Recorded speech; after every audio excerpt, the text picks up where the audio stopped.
Welcome to the Leaders in Payments podcast, where we talk to C-level leaders from across the payments landscape.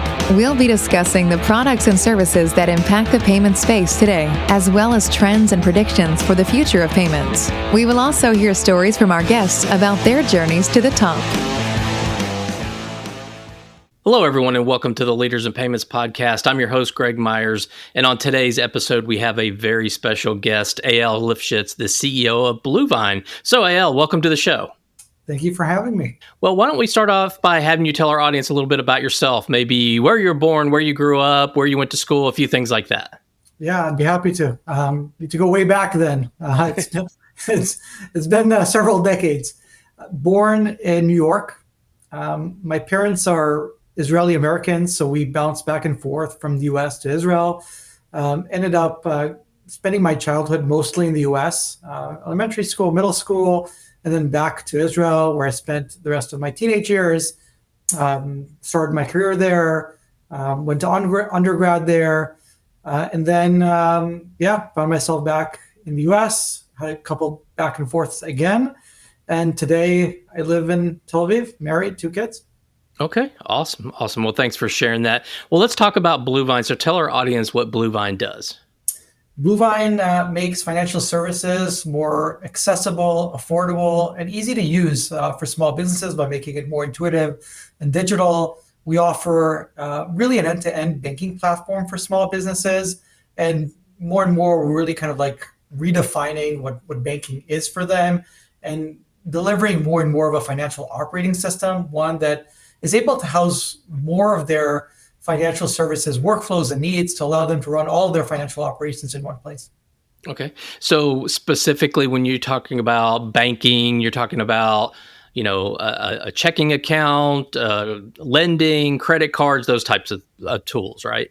So yes, at the heart of our offering is our checking account. We have a checking account that we've been offering for a while now. We offer also credit products. So we have a line of credit. We also offer additional credit products through third parties. We have an integrated accounts payable offering that's part of our banking or part of our checking accounts. We most recently launched accounts receivables management, which includes payment links and invoicing and more things to come. And we also have treasury accounts as part of our offering. And we're constantly expanding the products and services that we're delivering to small businesses. Really, our vision is to allow, as mentioned before, is small businesses to house everything they need to manage, from a financial standpoint, to manage, for their business, all in one place. And so, there is a lot more that we're looking to offer, and we're constantly listening to our customers around what they would benefit from, being integrated and kind of part of our broader platform. Okay. And what types of small businesses? Just any small business? Are there certain verticals, sizes? Maybe talk about the customer a little bit. That's a great question, because small businesses is, or sometimes people call it SMB, is such a wide category. The traditional definition is less than 500 employees, but the reality that 1-2 people company has very little to do with 100 people operations. They run very, very differently. So we focus on what we define as non-commercially banked small businesses. There's a size when you get to as a small business or any business where, with respect to your banking relationship, you would be treated as a commercial customer. And that kind of like where that line is different depending on the bank. But by and large, if you are generating less than $5 million in revenue, you are not commercially banked. You are banked through the retail arms of the banks, and you're served through the branches. And so that is really the segment that we focus on, less than $5 million, all the way down to zero, because we have many of our customers that join us when they're just new and starting out and have zero revenue, and generally have less than, call it 15 or 20 employees, all the way down to 1, because they just started and they're the only employees, or they may be working with contractors. In terms of industries, we're very broad. Our offering is really kind of meant to serve a wide array of industries. We're not a specialist. And maybe important to say, because there's a lot of buzz and companies serving venture-backed and technology companies, that while we do have some of these companies that we serve today, that is not our core focus. We focus on your traditional small business. It could be, a services company. It could be retail, it could be construction, it can be transportation, really any traditional small businesses, healthcare, across the board. The common denominator, they're small. They're small, and then many times the person dealing with the finances is the owner or owners. They don't have a CFO, they don't have a VP finance. The person coming into the bank account, making sure that there's enough money there, making sure that they can run payroll and they have access to working capital financing, it's the owner. And so that is really kind of our customer, the business owner, and looking to deliver more and more value to them. Okay. Well, I can relate to the one person business because that's pretty much what I am. So it's I do everything, right? Write the checks and do all the banking. So I would be a typical customer, I think, in a lot of ways. Talk a little bit about how you get new customers, sort of your go-to-market strategy. We generate awareness to Bluevine in a number of ways. One is we advertise. We leverage multiple channels through digital advertising, some non-digital advertising. I'd say that your regular channels, whether it's Google or Meta or other forms of marketing, to make sure that we are marketing and making our small business customers that are out there aware of all the great things that we're offering. So that is one way. We're increasingly finding success with partnering with other companies that serve small businesses. We have a partnership with Xero. We have a partnership with Zen Business. We recently launched a partnership with Wave. And there's more and more of these companies that are like-minded in helping the same target customer that we're helping. And so we're finding ways to collaborate and having our products in front of their customers and vice versa. So that's another way that we generate awareness to Bluevine.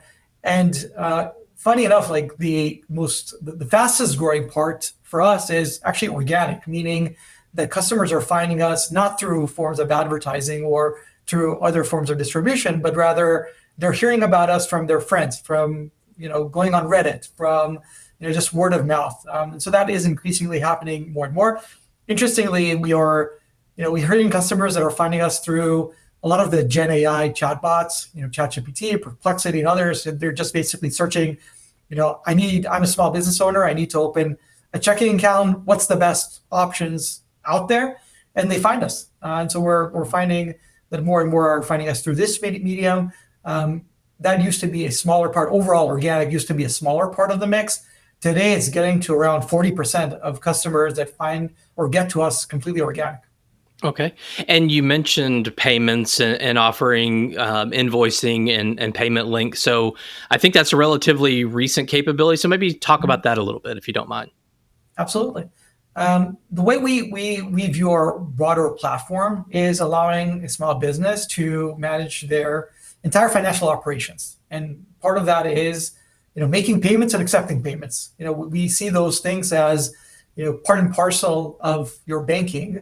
It's not something that should be external to your bank account. Although the reality is, and that's where traditional banking falls short, generally small businesses don't find that as part of their bank account. They need to go to a third-party provider. Many times they go to a fintech specifically for invoicing, for card acceptance, all of that. We believe that should be part of your overall banking. Saves you both time and money and certainty, and everything is all in one place and makes your life easier. And we've been hearing from our customer that is a functionality that they would really benefit from. So that is something that we launched more recently, a couple of months ago. We started with payment links. We've partnered with Stripe. Then shortly thereafter, we launched invoicing, all to make it easier for our customers to accept payments. Now we launched kind of an MVP version of that offering, and we're increasingly adding more and more features and functionality to make that kind of capability more robust. Because once we launched it, we already immediately had an uptick of customers using it. But the next thing that followed was, well, this is great, but now I need 1, 2, 3, and 4 that you don't yet have. And so it's a great experience to be in a situation when you're launching something and there's great reception to it. But equally, we're excited by the fact that customers are telling us, this is amazing, but I need you, or I want you to do all these extra things for me. And so that is definitely top of mind and the things that we're investing in right now. Okay. And how would you say you differentiate yourself from your competitors out there? So when you define competitors, it really kind of, in our view, you need to start broad because we didn't invent banking as a category. Clearly, banks have been around, and in the U.S. there are 4,000 banks, and they serve small businesses. Our customers are not underbanked; they are certainly underserved, but there is a large number of banks out there that cater to small businesses as part of the broader audiences that they cater to. Not necessarily particularly well, but they do serve small businesses. And that includes the large traditional banks, and you know who they are. It includes the regional banks, but it also includes the smaller, credit unions and smaller community banks. Their shortcomings are, that they are not as technology advanced. Their offering from a digital perspective is quite lacking. In most cases, you can't open an account online. You can't do everything that you need online. You don't have the range of payment instruments that you need online, or the limits, or the funds availability. Unfortunately, most small businesses still need to go to the branch at least once a week to do anything that they need within their account. And then anything that is requiring more sophistication, whether it's requiring software build or more sophisticated risk management, small businesses are finding that outside of their bank account. Just think about where they're finding solutions for card acceptance and credit card processing, or bill pay, or invoicing, or expense management and spend management. And so, they're going to fintechs for all these solutions. Our approach, as described, is vastly different. We believe that we should offer a very integrated banking platform to include all the things you need to run your financials, not just the basic jobs to be done, holding money, moving money, and credit to super prime, which is what the banks do. And so that is our distinct competitive advantage. In addition, the value that we offer to small businesses, that includes no monthly fees. We don't charge for a lot of the typical stuff that banks typically do. And then we offer yield on deposits, really sets us apart in terms of the economic value that we offer to small businesses. So that is really what sets us apart from the traditional banking industry. That is, for the most part, that is really the competition. Now, there are other fintechs that do what we do. We are the largest banking platform for small businesses in America. So we are certainly the leader in our category. What sets us apart versus other fintech competitors is the breadth and depth of our platform. The breadth in terms of the wide range of features and products that we offer and the services that we offer, but not just that. The depth of the platform, our capabilities, the infrastructural capabilities around risk management, the operational capabilities that we have that allows us to serve at scale. I'd say those are quite unique to us, and we're more advanced than our direct competitors that are fintechs. Okay, great. So when you step back and look at the industry as a whole, and I typically kind of ask this question through a payments lens, but how about maybe just from a broader financial services for small business lens, kind of where do you see the industry headed? I mean, you've mentioned that they are really interested in more kind of payments capabilities, but I'm sure they're telling you more things. So kind of where is that market heading?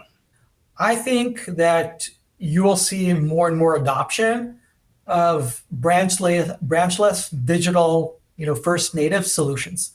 When we think about our presence in the market, we're doing very well, and certainly we're the leader among the banking platforms, the fintech banking platforms for our category, but we're still a drop in the ocean compared to the overall market. Meaning, when you look at what is our market share overall small business banking, which is a $125 billion market, we're still relatively very small, a couple of basis points. We're growing very fast, but we're still small. The large majority of small businesses still bank with a traditional bank. And part of that is they're used to the branch experience. More and more of them, and this is part of the generational shift that's happening, are becoming more and more used to and willing to partner with a fintech and basically break free from branches, not needing to go to the branch. Today's 20-year-old business owner, 30-year-old business owner, as opposed to their parent, who is now kind of they might be inheriting the business, and their parent who used to go to the branch all the time to conduct their business, the 20, 30-year-old as a consumer, they don't go to the branch anymore. They do all of their banking online. And so I think that will carry over, and you'll see more and more openness to adopting digital first, digital only platforms such as ourselves. That I think is sort of like the constant, the broader kind of like generational theme or like technology adoption theme. I think within specifically around payments, there's certainly an expectation of, on-demand real-time payments happening.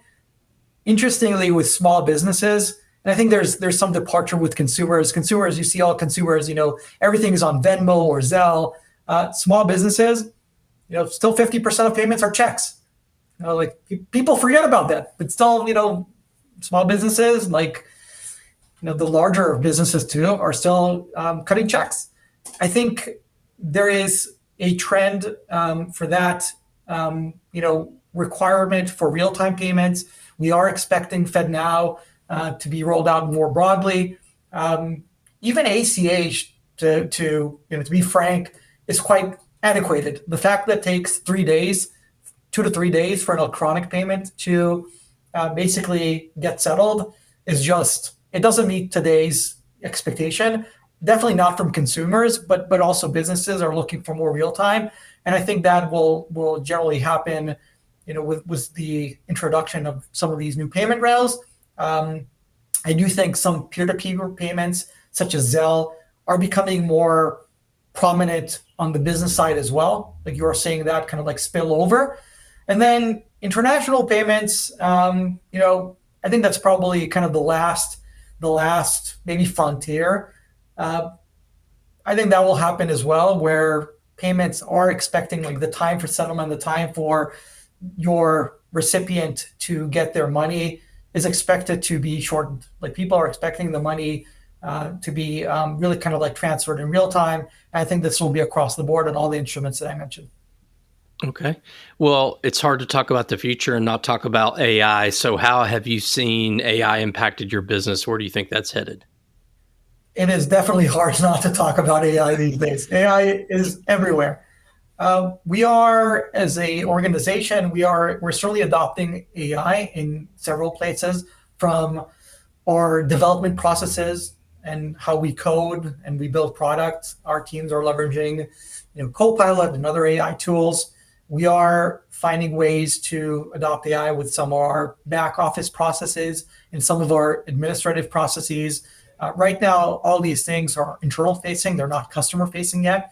But we are also thinking about where to introduce AI functionality for our customers. And I can certainly see a world where we offer more and more capabilities to our customers through AI. The natural one is clearly within our chat functionality. Today, we do have a chat bot, but it is mostly template based. It's not AI driven. That is something that we'll likely introduce at some point, more agentic, AI capabilities to create more of a conversational experience with the customer that's using our chatbot, and provide more robust answers and more self-serve options. And so that is certainly something that we're thinking about. But then there's certainly like the next kind of iteration or kind of set of features that we think would make sense. Part of this is to create more of not just somebody to help you or like a chatbot to help you with questions, but really more of an advisor, giving you advice on what you should be doing, how to manage your money more effectively, how to maximize your earnings on yield, thinking about your cash flow and when it makes sense to potentially access capital. So somebody there to be able to provide you not just insights and execution of orders, but also advice. That I think would be really kind of like the next frontier. And then we're also thinking about features within our offering that could be better provided through AI. Are there things that we can generate with AI that would benefit our customers? We are thinking about some functionality there. So no shortage of ideas. Like our team comes up with ideas all the time around, we can do that, we can do this, whether it's to create more efficiency internally or also to create more value to our customers. And we are, constantly considering our roadmap and how to embed AI within our roadmap. Okay, great. Well, let's switch gears a little bit and talk about you. Maybe walk us through your career background, how you came up with the idea, started the company. Maybe walk us through that journey if you don't mind. Yeah, happy to. So, maybe starting from maybe the not so obvious, I was not in banking before, and I think maybe sometimes like people not working in a certain industries are able to look from the outside in. and potentially innovate where there wasn't as much innovation before. But wasn't in finance, wasn't in banking, like that. Starting there, I started my career as an engineer. I studied undergrad electrical engineering. I started working in semiconductors. I worked at Texas Instruments in algorithms, and so very, very far away from where I am today. But as somebody who has started his career in technology and engineering, engineers like to build, and I still like to build today. That's definitely part of my DNA, and part of what potentially allowed me to, or drew me into starting a company. It's more of kind of the desire to build. So did that, but then over time recognized that while I like technology and I like building, I am more interested in the business side. At that time, I was living in Israel. I moved back to the US. I went to business school. Felt like I wanted to expand my understanding and my experience on more of the business side of things. I worked in consulting for a bit. And then afterwards, I worked in venture capital. I worked at Greylock Israel. That was a venture capital firm based in Israel that was investing in companies in Israel and Europe. I moved back to Tel Aviv for that purpose. Greylock Israel was a part of overall Greylock Partners, which is a very well-known venture firm. This was their, at the time, a separate pool of capital for Israeli and European startups. And so I worked there for several years. That's the time that I really kind of like fell in love with fintech or financial technology. Greylock was a big investor in fintech companies. We had the opportunity and success investing in many phenomenal fintech companies. As an example, they invested, and I was part of that process in Marqeta's seed round at the time. So, I had the privilege of getting exposure to companies of that type. And at the same time, I was also always fascinated by small businesses. My dad was a small business owner. He had a physical therapy clinic in New York for over 2 decades, 5 employees, right within our target segment today. By the way, around 10% of our customers today are from healthcare. And many of them are physical therapists like my dad. So, growing up, had a lot of visibility into the pain points of small businesses, knew that financial services is an area that is not easy for them. And there's a lot of opportunity from capital to banking. So that is something that was always top of mind for me. So the combination, working in venture and learning about fintech and all the opportunities, building like fintech companies, plus the fact that I was passionate about small businesses, really that combination led me to start thinking about where might we have opportunities within fintech to help small businesses. And that's how Bluevine was born. That was 12 years ago. We started the company in 2023. Started with basically, a PowerPoint and an idea. And that's history. It's been 12 years since. A lot has happened over those 12 years. We've expanded and have grown the business to almost 500 employees now. We've served over 750,000 small businesses. We manage $1.5 billion in deposits. We've lent over $16 billion. We've provided over $16 billion of financing to small businesses. So we've done a lot over these 12 years, and I'm very proud of the team. Okay, awesome. So what is something you're passionate about? Maybe one work-related passion and one personal passion. With work, I mentioned, I started my career as an engineer. I like to build. If I wasn't the CEO, I'd probably be a product manager. I like, I don't know if the product team likes it that much because sometimes I tinker, but I'm definitely passionate about, building product. I love delivering more functionality and features to our customers. I love hearing the reactions when customers are very happy by what we're delivering to them. And to be clear, it's not just the effort of the product team. There's the broad range of the company, tech, product, legal, operations team, risk management, marketing. Everybody plays a part in that. I personally, again, I love the building part and I love the product part. So that's something that I'm certainly passionate about at work. Outside of my broader passion about small businesses and speaking with customers, that's why we started the company. Personally, I mentioned I'm married. I have 2 kids, a 13-year-old and 16-year-old, and years go by fast. So whenever I have an opportunity to spend time with them, whether they like it or not, I take advantage. We have a vacation planned in August. They have nowhere else to go. So we're gonna be with them. And for me, that is definitely when I have any available time, try to spend it with the family. Okay, great. So one final question. If someone comes to you, maybe they're right out of college or maybe they're switching industries or careers and they're interested in financial technology, fintech, payments, what kind of advice would you give them to help them be successful? The number one advice I would tell them is join a startup. If I were in their shoes, I wouldn't join a mature corporation. And the reason is, when you're joining a startup and potentially even a younger startup, the visibility that you gain into kind of the broader set of considerations, getting more depth of understanding around the different functionality within payments, the market, the products and feature set. I think you just have a broader view. You just have more ability to do more when you're in a startup versus when you're a larger corporation that has more employees. And then it tends to be more specialized and siloed. And so you don't always get full visibility of everything versus when you're in a startup, you will learn the full value chain. You will learn everything. The extent of the learning there, I think, is probably greater than going for a larger one. Sometimes it's scary joining a startup, but I think certainly folks earlier in their career, the learning's there. You're just drinking from a fire hose. And I think at that time in your career, that's what you should be optimizing for. Not pay, not necessarily the brand name of a larger company, but the learnings. And it's hard to compete with the learning in a startup. It might feel, bumpy and rocky, and the learnings may not necessarily be structured. It's not like structured training, but I think you will come out of it with a lot of benefits. So that would be my advice. Yeah, I love that advice, and I totally agree with you. So before we wrap up, I just want to kind of open the floor, see if there's anything else you wanted to cover, any final comments before we wrap up the show.